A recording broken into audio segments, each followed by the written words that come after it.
Good morning to you.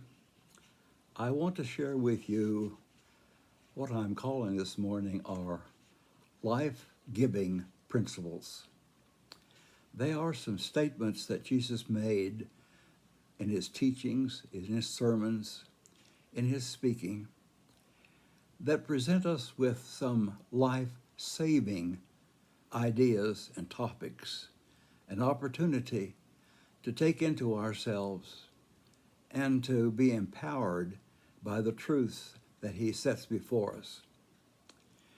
One of these is in Matthew 16:25. The words read, "For those who want to save their lives will lose it, and those who lose their lives for my sake will find it." I believe with all of my heart that Jesus' teachings set before us some life-giving, life-empowering, life-affirming principles, some principles that lead to abundant life.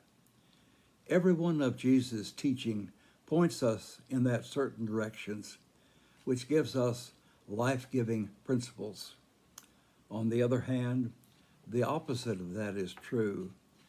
The person who does not believe Jesus' teachings and attempts to live contrary to them will sooner or later discover that he is following a life-destroying, life-denying, in fact, a life-sabotaging way.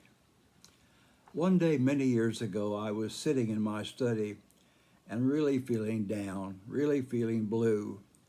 I was there sitting, depressing myself, if you will. The longer I sat there in my chair, the worse I felt, and I think the more depressed I became. Finally, after some length of time, I decided to get up out of that chair, to go to the hospital and call on some persons.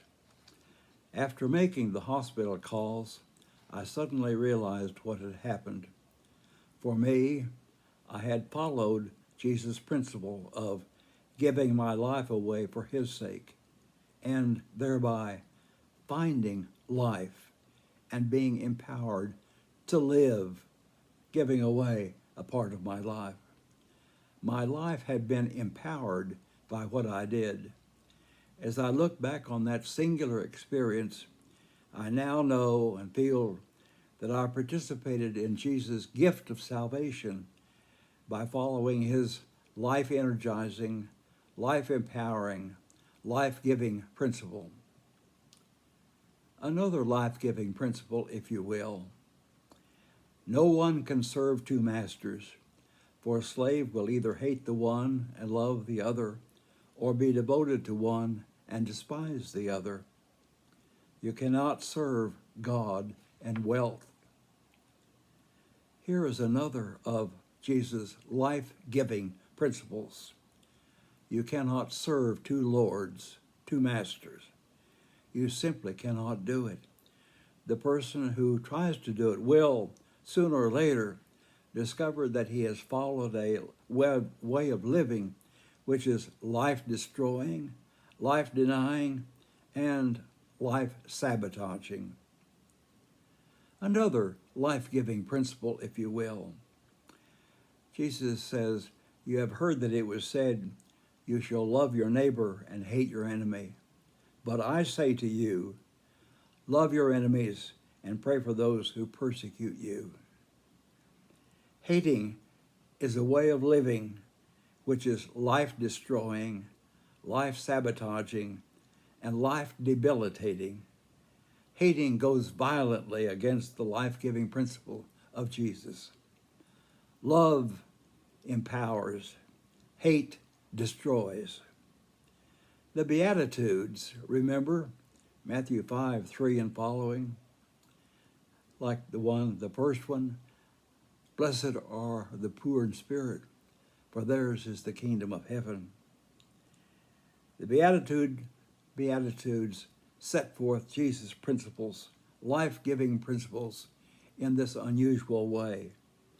You will receive God's blessing by living in these life-empowering, life-energizing ways. Forgiving one another is a life-giving principle of Jesus. The refusal to forgive is a life-destroying, life-denying, life-sabotaging way. Forgiveness is a life-giving, life-empowering, life-strengthening way which Jesus modeled in his life, and we are able to look at it and see how it empowered him. If you want Jesus' power and strength in your life, know that following his teachings, hard as they are, will bring his saving gifts of salvation, not waiting until you die to receive salvation, but salvation that occurs in the here and now, which we need to believe as strongly as we do in the salvation of there and then. Let his life-giving principles live within you. Life-giving or life-destroying, every person can and does make a choice for himself or herself. Remember Jesus' life-giving principles for your life and choose his way for you.